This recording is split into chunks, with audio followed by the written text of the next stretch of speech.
Dengan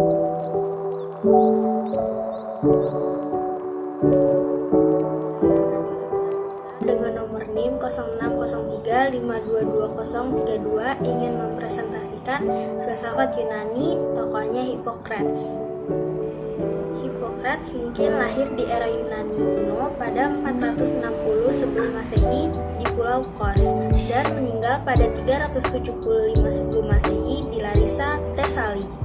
Dia seorang dokter dari Yunani kuno. Kontribusinya untuk kedokteran sangat penting, sehingga bagi banyak sejarawan, ia dianggap sebagai bapak disiplin. Dia memperoleh studi medisnya terutama dari ayahnya, Heraclides, yang juga seorang dokter terkenal saat itu. Dia juga belajar dari dokter lain pada saat itu, dengan siapa dia memperkuat apa yang dia pelajari dengan ayahnya. Teori Hippocrates. Teori Hippocrates juga disebut sebagai teori humor atau teori 4 humor. Menurut teori ini, tubuh manusia diciptakan dari 4 elemen khusus. Hippocrates mengaitkan suasana hati ini dengan 4 unsur alam, yaitu udara, api, tanah, dan air. Di Yunani kuno, ini dianggap asal dari segalanya. Jadi, masuk akal bahwa mereka adalah orang-orang yang Hippocrates memperhitungkan untuk menjelaskan dan mengembangkan teorinya. Karya-karya Hippocrates berlimpah. Ada beberapa teks yang meragukan apakah dia menulisnya dengan cara langsung atau beberapa murid yang melakukannya. Namun, dapat dikatakan bahwa Hippocrates menulis rangkaian karya yang membentuk apa yang disebut koleksi Hippocratic, yang terdiri dari 70 buku dan terletak di perpustakaan Kos Medical School yang didirikan olehnya. Assalamualaikum warahmatullahi wabarakatuh. Perkenalkan, nama saya Nauzaira Dika dengan nomor NIM 0603522033. Socrates tinggal di Athena di paruh kedua abad ke-5 sebelum Masehi. Ayahnya bernama Sophroniscus dan ibunya bernama Peinare. Ia dipercaya telah mempelajari filsafat alam, melihat berbagai penjelasan sifat alam semesta, tetapi kemudian ia beralih pada persoalan yang terkait dengan manusia seperti etika dan politik. Pemikiran Socrates. Revolusi pemikiran atau filsuf yang hidup baik sebelum dan sezaman dengan Socrates berfokus untuk membahas filsafat alam seperti gejala-gejala alam, astronomi, dan kosmologi. Sementara pemikiran Socrates berfokus untuk membahas gejala-gejala sosial, perilaku manusia, dan linguistik sampai politik. Kritik terhadap kaum sofis. Bentuk perlawanan daripada kesombongan yang ditunjukkan orang masa itu yang merasa tahu segalanya dan menjual ilmu pengetahuannya demi uang semata. Dia mengkritik kaum sofis yang bicara dan mengajarkan sesuatu sesuai dengan keinginan penguasa pada masa itu untuk menggiring opini masyarakat Athena kala itu. Moralitas Socrates. Socrates berpendapat bahwa semua kebajikan, keadilan, dan kebijaksanaan sebenarnya adalah satu kesatuan.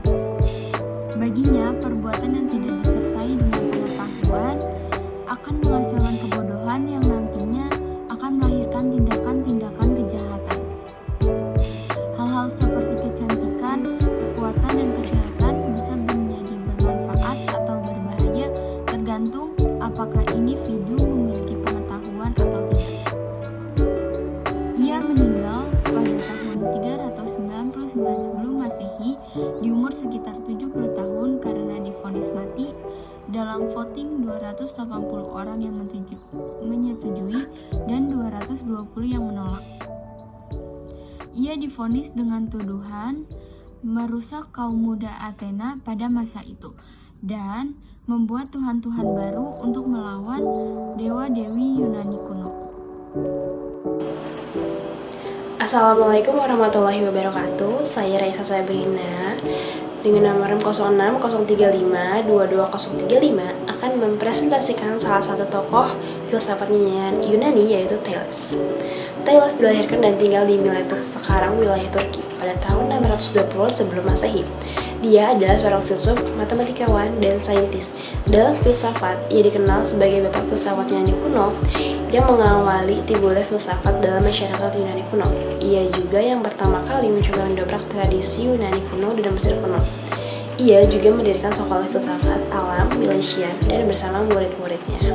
Ia meninggal pada tahun 546 sebelum Masehi. Pemikiran Thales yang kedua adalah pandangan tentang jiwa. Thales berpendapat bahwa segala sesuatu di jagat raya memiliki jiwa. Jiwa tidak hanya terdapat di dalam benda hidup tetapi juga benda mati. Teori tentang materi yang berjiwa ini disebut hylozoisme. Argumentasi Thales didasarkan pada magnet yang dikatakan memiliki jiwa karena mampu menggerakkan besi. Yang ketiga adalah teorema Thales. Di dalam geometri, Thales dikenal karena menyumbangkan apa yang disebut teorema Thales. Kendati belum tentu seluruhnya merupakan buah pikiran aslinya.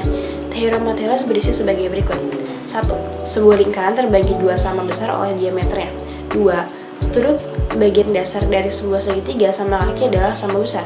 3. Jika ada dua garis lurus bersilangan, maka besar kedua sudut yang saling berlawanan akan sama. 4. Sudut yang terdapat di dalam sebuah lingkaran adalah sudut. 5.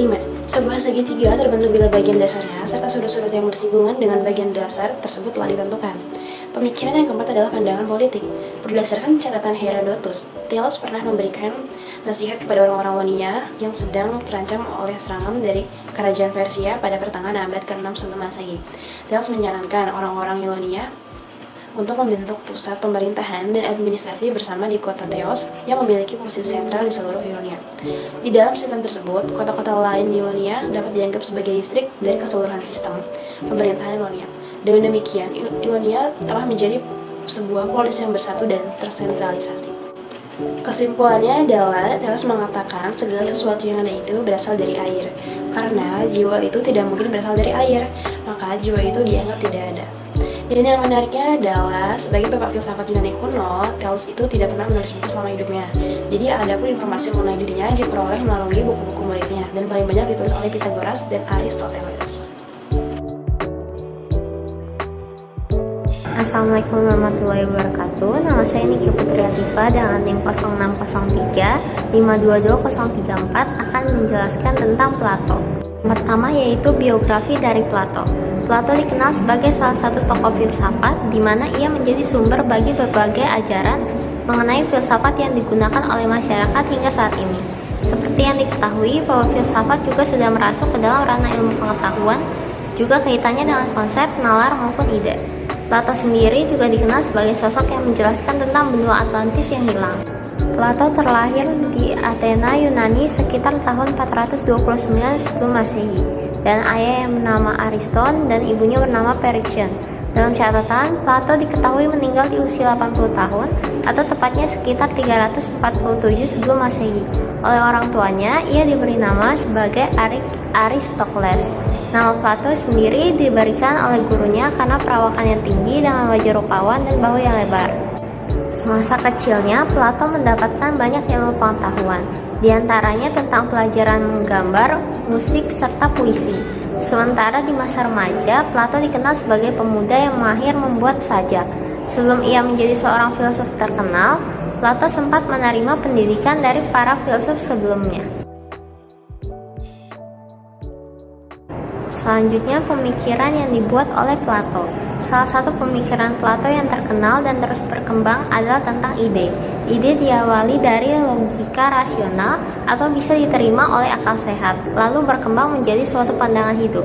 Tak hanya menjadi sebuah pandangan hidup saja, bisa saja ide tersebut semakin berkembang menjadi dasar ilmu yang lain, seperti ilmu politik, ilmu sosial, ataupun ilmu agama. Menurut Plato, ide bisa muncul dalam diri setiap manusia dan tak selalu bergantung kepada pendapat maupun pandangan orang lain. Tiap orang memiliki ide, walaupun perlu dicari ataupun digali lebih jauh. Selanjutnya yaitu karya yang dibuat oleh Plato. Beberapa karya Plato yaitu Apology, Charmides, Crito, Cratylus, dan lain sebagainya. Saya Rati Bendari, hari ini saya akan merepresentasikan salah satu tokoh dari filsafat Yunani yaitu Aristoteles. Aristoteles lahir di Stagira, Makedonia pada tahun 384 sebelum Masehi dan meninggal di Chalcis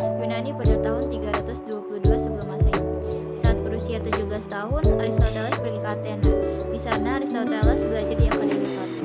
Pada tahun 342 sebelum Masehi, Aristoteles kembali ke Makedonia mengajar seorang anak raja yang kemudian dikenal dunia sebagai Alexander the Great atau Alexander yang Agung. Tahun 335 sebelum Masehi, Aristoteles kembali ke Athena dan membuka sekolah sendiri yang diberi nama Lyceum. Aristoteles banyak menulis tentang astronomi, zoologi, embriologi, geografi, biologi, fisika, anatomi, dan psikologi. Sebagai seorang filsuf, Aristoteles menjual gagasan yang brilian untuk banyak bidang. Aristoteles menulis tentang etika dan metafisika, psikologi, ekonomi, teologi, politik, retorika, keindahan, pendidikan, puisi, adat istiadat orang terbelakang, dan konstitusi Athena. Kata-kata penting dari sekian banyak hasil karyanya adalah karyanya tentang teori logika. Pemikiran Aristoteles berkembang dalam 3 tahapan. Pertama, ketika ia masih belajar di Akademi Plato, ketika gagasannya masih dekat dengan gurunya tersebut, dan ketika ia memimpin Akademi Lyceum, dan yang terakhir pada waktu ia mengungsi ke daerah Yunani Utara di tempat kelahirannya. Ilmu pengetahuan alam, ia merupakan orang pertama yang mengelompokkan dan mengklasifikasikan spesies-spesies biologi secara sistematis. Observasinya ini termasuk suatu bentuk dari keberaturan yang ia ciptakan untuk menggambarkan hukum alam dan keseimbangan pada alam, yaitu metabolisme, perubahan suhu, pemrosesan informasi, embryogenesis, dan pewarisan sifat. Ia selalu mengatakan bahwa semua benda bergerak menuju satu tujuan. Karena benda tidak dapat bergerak dengan sendirinya, maka harus ada penggerak. Penggerak itu harus mempunyai penggerak lainnya